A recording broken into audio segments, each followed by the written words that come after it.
Night presses heavy against the windows, and the hollow silence of the apartment makes every ticking second feel like a punch to Samuel's chest. It's 11:47 p.m. He sits alone in the dimly lit living room, elbows on his knees, surrounded by a table full of unpaid bills, electricity notices, rent reminders, medical statements, all proof of how hard he's been working to keep their life together. The only sound is his heartbeat, so loud it almost drowns out the fear in his mind. He keeps glancing at the cold anniversary dinner he prepared. Candles melted halfway, plates untouched, his special recipe waiting to be shared. Then a sharp beep from outside. A car alarm disarms. Tires crunch gravel. Samuel looks toward the door, hope flickering in his eyes. Hope that tonight, maybe she'll smile, maybe she'll notice the effort he made to keep their law of the door opens abruptly, and the smell of alcohol, cigarettes, and club perfume floods the room before Vanessa even steps inside. Glitter clings to her tight dress, mascara smudged from hours of partying, heels echoing on the floor as she walks past Samuel without a glance, like he doesn't even exist. His voice trembles when he finally speaks, asking where she has been, why she comes home late every night, and why she's constantly texting the same man, Damon. She doesn't deny it. She doesn't panic. She just tilts her head and laughs, amused by his pain. The sound is sharp enough to tear through everything he's tried to build. She sits on the arm of the couch, scrolling her phone with a smirk. When he says he worked all night for their anniversary dinner, her only response is a shrug, as if their 3 years together mean nothing that he alive. Then comes a sentence that shatters him completely. Vanessa slides her heels off and tosses him carelessly onto the couch, never lifting her eyes from her screen. "If you have a problem with my life, then leave," she says with the casual cruelty of someone who has already checked out. She announces she's going back out to meet Damon. Samuel's voice disappears. He doesn't beg. He doesn't fight. He just sits there, frozen, as the love of his life walks toward the door, without even acknowledging what he tried to do for her. The final blow hits right before she leaves. She stops at the doorway, finally looks at him, and says with a cruel smile, "You're not enough. You never were." The door slams. Silence returns. Samuel sits alone, staring at the cold anniversary dinner. Love replaced by emptiness and rejection in a single night. Samuel grew up learning to survive, not to feel safe. His earliest memory wasn't laughter or birthdays. It was a door closing and never opening again. His father abandoned the family when he was 8, and his mother worked double shifts just to keep the lights on. Love was something Samuel saw in movies, but never in his house. By the time he reached college, Samuel was a quiet, cautious boy who never believed he was enough for anyone. Then he met Vanessa, the girl who made him feel seen for the first time in his life. She laughed at his jokes, pushed him to dream bigger, held him during his darkest days, and told him she believed in him when he didn't believe in himself. For the first time in his life, Samuel thought he finally deserved love and that someone had chosen him. Years later, Samuel had become exactly what he once promised Vanessa: hard-working, dedicated, stable. He works 2 jobs, comes home exhausted but still cooks dinner, does laundry, pays rent, and handles every responsibility so she doesn't have to worry. He built a life from the ground up because he believed love meant commitment. Meanwhile, Vanessa changed. She quit her job to focus on herself, which quickly turned into sleeping late, clubbing every weekend, trends, TikTok quotes about independent women, and a new group of friends who validated her every reckless desire. Most worrying of all, Damon, her self-proclaimed best guy friend, who always called, always texted, always gave her attention when Samuel was at work trying to support her dreams. Samuel noticed a change, her coldness, her distance, but he chose to stay patient, hoping it was a phase. Everyone around Samuel could see the truth. Everyone except him. His sister begged him to walk away, saying Vanessa drained him emotionally and financially. His co-workers whispered that he looked exhausted and warned him that loyalty shouldn't mean self-destruction. Even his closest friends said the harsh words he didn't want to hear. "You're in a one-sided relationship." But Samuel held on to Vanessa with both hands because the idea of losing her felt like losing the only chance at love he would ever get. The little boy inside him, the one left behind by his father, was terrified of being abandoned again, so he tolerated the disrespect. He forgave the excuses. He ignored the signs. Not because he was weak, but because he loved her so deeply that he believed she could become the girl he once knew, the girl who once saved him. Samuel is halfway through folding laundry when his phone rings. An unknown number. On the other end, a police officer asks if he knows a woman named Vanessa. His stomach drops. He grabs his keys without asking questions and drives to the club the officer mentioned. When he arrives, flashing blue lights bounce against brick walls, music thunders from inside, and a crowd watches the scene. Then he sees her. Vanessa stands with smeared makeup and a cut lip, holding Damon's hand. Damon looks at Samuel with a mocking smirk, like he owns her, like Samuel is an extra in his story rather than her partner. When the officer asks Vanessa to confirm her emergency contact, she doesn't hesitate. She says Samuel is just her roommate, not her boyfriend. The word stings like a bullet. Samuel wants to shout to correct her, to fight back, but he stays silent. The car ride home is suffocating. The radio is off. The silence is loud, and the anger in the air could tear the vehicle apart. Samuel grips the steering wheel, while Vanessa scrolls through her phone as if nothing happened. He finally speaks, voice raw, asking why she said he was just her roommate. She laughs it off, calling him dramatic. He presses harder. Do you love him? Her expression shifts, but not with regret, with annoyance. I love whoever makes me feel alive. She replies coldly, like love is a game and loyalty is optional. That moment becomes a mirror Samuel can't escape from. He wonders what he has turned into, a man who sacrifices everything while being treated like nothing. When they reach home, Vanessa slams the car door and storms inside, leaving him alone in the dark with a truth he never wanted to face. The next morning, the apartment is quiet, too quiet. Vanessa sleeps like nothing happened, while Samuel moves around like a ghost. He notices her iPad glowing with notifications on the couch and picks it up, hoping to understand what went wrong. And instantly wishing he hadn't. Explicit conversations, hotel bookings, photos, messages where she mocks him to her friends, calling him boring, a loser, pathetic for trying so hard. The worst one, a message she sent to Damon saying, he'll never leave. He's weak. Those 5 words crush him more than the cheating itself. Every sacrifice, every meal, every overtime shift, every hope, all turned into a joke. Samuel drops the iPad to the floor, knees shaking, reality finally hitting him with full force. The girl he loved wasn't lost. She never loved him at all. That is the moment something inside him finally breaks. After discovering the messages, something in Samuel changes. Not loudly, not violently, but quietly. He stops waiting for Vanessa to choose him. He stops asking where she's going, stops checking her social media, stops begging for the love he once had. Instead of tears and desperate questions, there is only silence. And silence terrifies Vanessa more than any argument ever could. She tries everything to regain her control. For one day she is sweet, calling him baby, hugging him, asking if he wants to go out for dinner. The next day she shifts to insults, saying he's boring, emotionally unavailable, and lucky to have her at all. When that doesn't work, she gaslights him, twisting every memory, acting like he's crazy for even being upset. On the 4th day, she cries and says she'll change. But Samuel watches from a distance now, calm, quiet, studying her patterns. Behind the silence, Samuel is preparing. Every night when Vanessa leaves the club, he collects evidence. Screenshot of messages, photos of hotel receipts, records of the nights Damon slept over. He begins transferring money into a private account and searching for inexpensive studio apartments across the city. Piece by piece, he packs a few shirts in his work bag, important documents hidden inside folders, sentimental items wrapped in towels to avoid noise.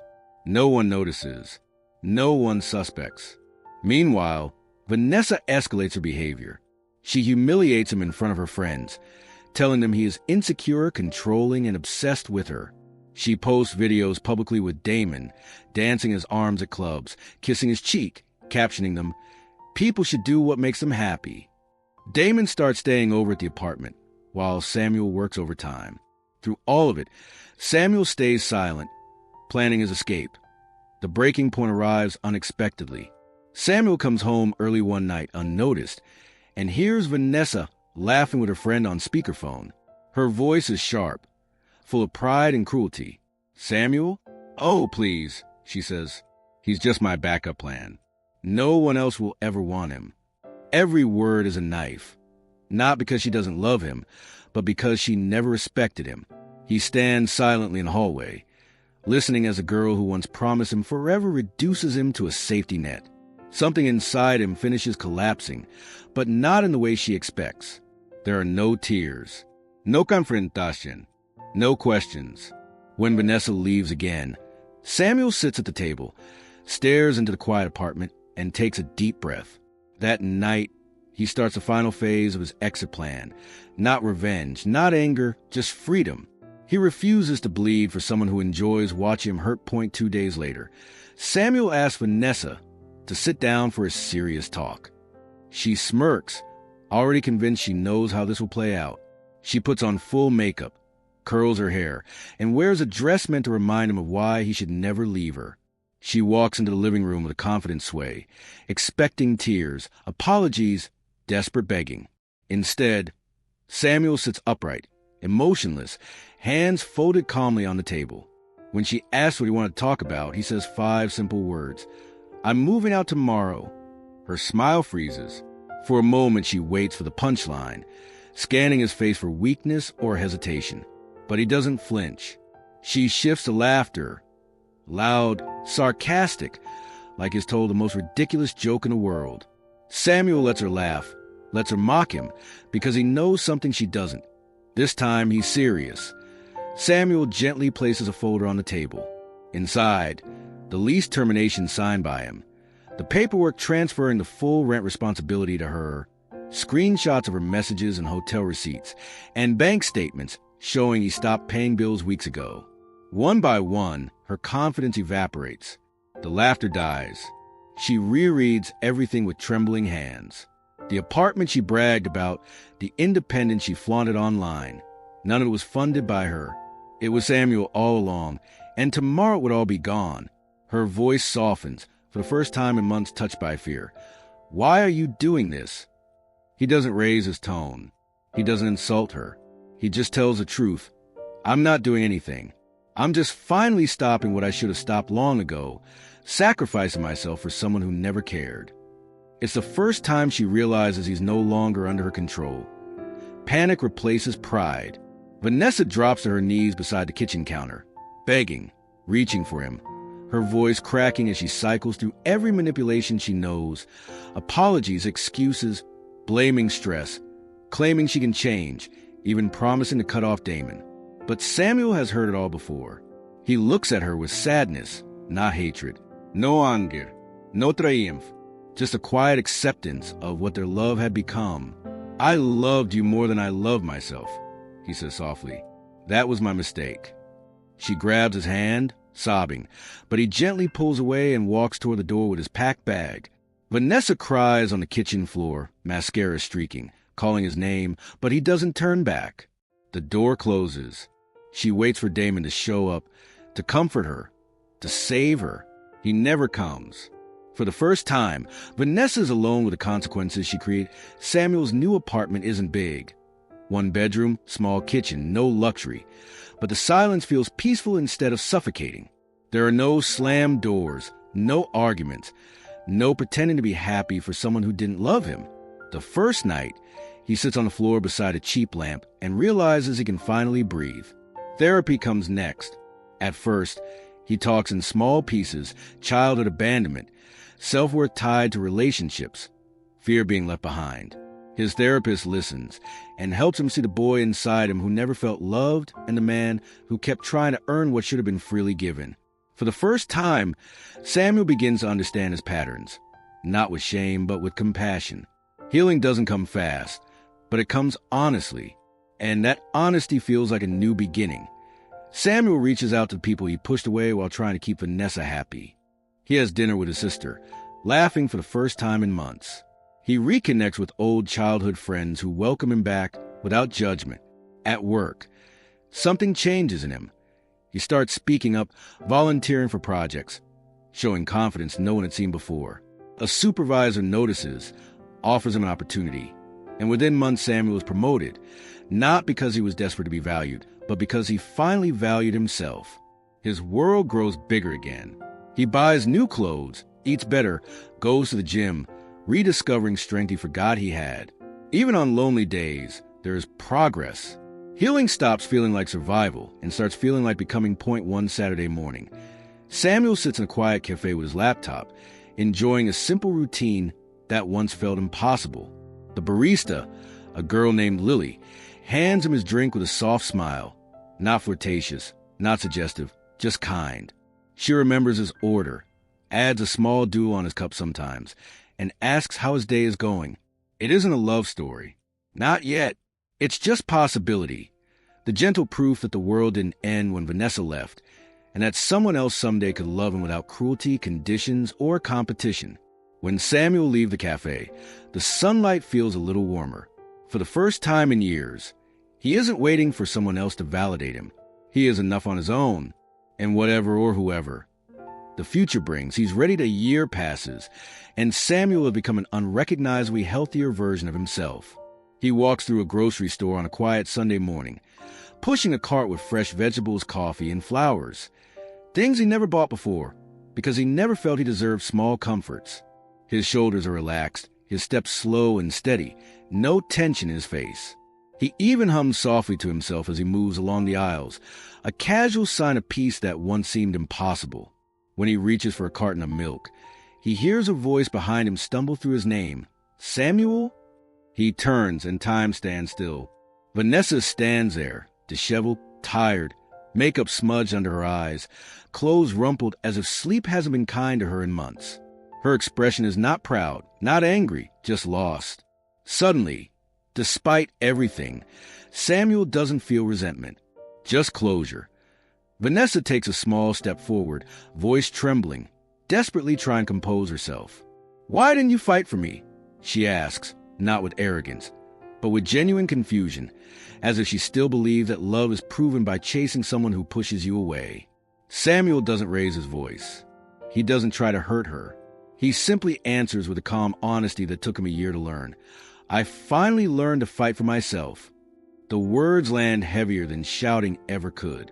Vanessa's eyes fill with pain, not because she misses him, but because she finally understands what she lost. For the first time, she sees a man who knows his value. She sees the stability, peace, and confidence that she tried to break and failed. The emotional power dynamic that once defined them is gone forever. Samuel isn't trapped anymore. Vanessa wipes her tears and whispers, "I didn't know what I had." Samuel gives a small, faint smile, not bitter, not triumphant, simply human. "I hope someday you learn to love someone the way I wish you loved me." No revenge. No, I told you so. Just closure, the kind that comes from healing rather than pride. He turns his cart and walks away, leaving Vanessa standing alone in the aisle, watching him not because she wants him back, but because she finally sees the strength she once ignored. In that moment, she realizes she didn't just lose a boyfriend. She lost a version of Samuel who believed he wasn't enough. The camera of life follows him, not her. He leaves the store and steps into warm daylight, a soft breeze brushing past him, as if welcoming him into a future he finally deserved. Final line echoes like truth. Sometimes losing someone is the only way to find yourself.